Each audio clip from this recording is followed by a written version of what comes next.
Mapagpalang araw sa inyo, minamahal kong estudyante. At ngayon, pag-aaralan natin ang Week 3, Day 3 ng Geometric Sequence. At ito ang ating learning competency sa araw na ito. We have to determine the first and last term or the end terms of a geometric sequence.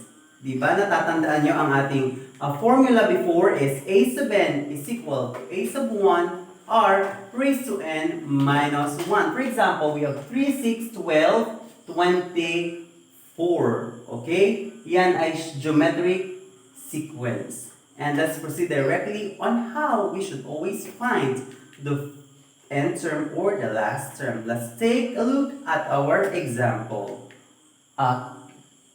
Given the geometric sequence 5, 10, 20, find the last term. Since we have 5, 10, 20, let us first identify the given for us to easily substitute to the formula. Since the first term is 5, 5, 10, 20, the first term is 5. Bakit tayo nagkaroon ng r which is 2?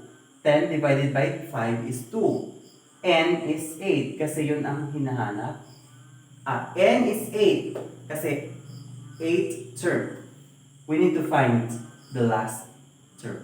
Okay, let's substitute. A sub n is equal to a sub 1 r raised to n minus 1. So a sub 8 is equal to 5, our first term, and r is 2 raised to 8 minus 1. So our n is 8. So simply a sub 8 is equal to 5 2 raised to 7 because 8 minus 1 is 7. Next step, anong ibig sabihin?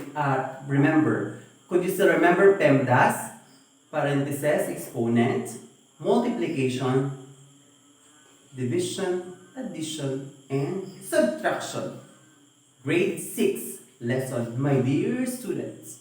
So, hindi pwede natin unahin yung multiplication. Kailangan exponent kasi PEMDAS, muna yung E. So, 2 raised to 7. Anong ibig sabihin ng 2 raised to 7? It's not 2 times 7. Rather, it's 2 times 2 times 2 times 2 times 2 times 2 times 2. Or, kailangan natin magkaroon ng 2 na 7 times. Kaya, 2 raised to 7 is equal to 128. And then, kung may 128 na tayo, simply multiply it with 5. So 5 times 128 will give a result of 640. So the eighth term of the geometric sequence 5, 10, 20 is 640. Next example, the first term of a geometric sequence is 8. The second term is 4. Find the fifth term. Remember, ito ang medyo nakakatakot kasi pababa siya. Ayaw ito ng estudyante pag bumababa ang kanilang baon, nagagalit. Pag pababa ang example or test, sumasakit ang ulo kasi ay mababa na nga, di ba?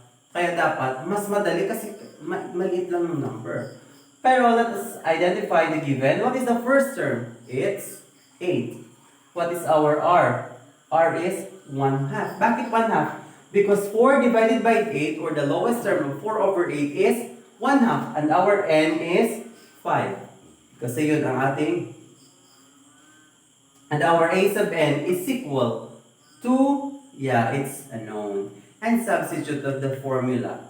Kaya magiging a sub 5 is equal to 8, which is the first term, 1/2 raised to 5 minus 1. Then that is equal to 8 1/2 raised to 4. Bakit 4? Kasi 5, bawasan mo ng isa, nagsunod. 5, bawasan mo ng isa, it's 4. Hindi pala pwede dito sa baba, sumusunod yung isa. Kaya sa taas na lang. Next is, ano ibig sabihin ng 1/2 raised to 4? Magkakaroon tayo ng 1/2 na 4. At pag i-multiply mo yon, 1/2 times 1/2 times 1/2 times 1/2 is 1/16. Then multiply it with 1/16 times 8. Ano ang 1/16 times 8? Cross multiplication tayo?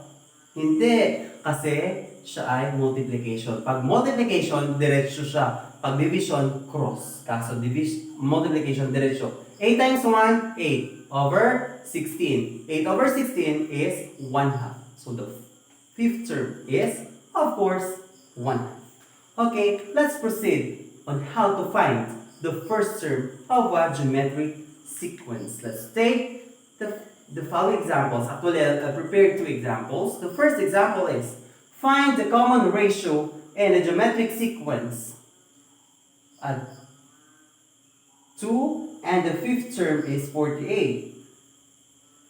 Find the first term. So the common ratio is 2 and the fifth term is 48. We need to find the first term. Let us take a look at this. Our fifth term is 48. Our R is 2, given, and N is 5. Let's go back with our problem. Why 5? Because fifth term. Ang panglimang term daw ay 48. Kaya ang ating N ay 5. Okay? So let us identify the first term. Substitute.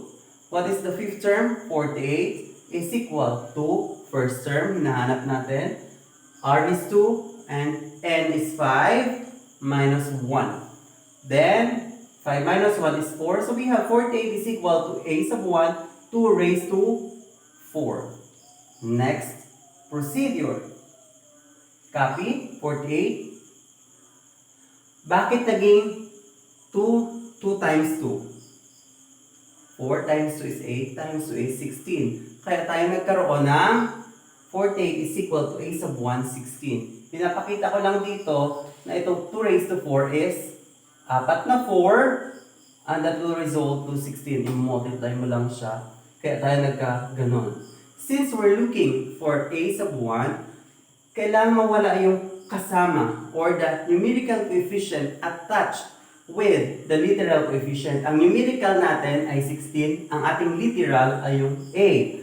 I-divide natin both equations sa 16 para ang matira na lang ay a sub 1. Kaya pag divide mo 16, ito ay 1. Tama? Ang matira ay a sub 1. Wala na siya kasi 1 na lang. 48 divided by 16 is 3. So the first term is 3, my dear students. Let's take at the last example. Tingnan natin, meron tayo 1. The first term is 3. Second term is 6. The third term is 12. And the fourth term, 24. Fifth term is 48. Nakikita natin na talagang our first term is 3. Okay? Let's take another example. The common ratio in a geometric sequence is 3. And the seventh term is 1,458. Find the first term. Kung ano yung ginawa niyo dati, ganun din ang gagawin niyo sa ngayon. So, ganito siya. The seventh term is 1,458 and our R is 3 and N is 7. Hinahanap pa din natin ang first term. Balikan natin ang problem kasi baka kayo ay magtanong. Intindihin natin mabuti. Ang common ratio daw natin ay 3 at ang ikapito na term ay 1,458. Kaya ang pang 7 ang N, ang pang 7 ay 1,458 at ang ating ratio ay 3. Okay? So, ganun siya kadali. Substitute na natin. Kaya, eto na siya. Ano ang ating susunod na gagawin? Of course, substitute to the given formula. That is the last term. 1,458 is equal to a sub 1. Our R is 3. At ang N natin is 7. Then, minus 1. Copy. Then, 7 minus 1 is 6. So, again, 3 raised to 6. Ang 3 raised to 6, magkakaroon tayo ng 3 duplications na 6 na beses. And it will result to 729. So, ito na siya. Kopya, 1,458 is equal to 729 a sub 1. Again, ang kasama ng a sub 1 ay 729. Hinahanap natin si a sub 1. Kaya i-divide natin both equation by 729. Pag divide ito ang matatanggal, a sub 1 na matitira. Ito, pag dinivide mo, 1,458 divided by 729 will give you a quotient of 2. So our first term is of course 2. Again, this is our exercises. Ito na siya, pinapakita lang natin na the first term is really 2. And for exercises natin, ito na siya ang ating mga exercises. You have to answer. Open your module on week 3, day 3. Naka-provide na din kami for our evaluation. Ito na siya. So, thank you so much for listening, and thank you so much, Ma'am Alia and Eugene, for giving your ample time para makatulong sa akin in preparing everything para dito sa ating lesson for today. Thank you din sa kay friends at sa lahat ng gusto nyo magpa-shoutout sa mga tao na gusto magpa-shoutout. You can comment down on my YouTube channel para masabi ko kayo lahat. Okay? So, thank you so much and God bless everyone.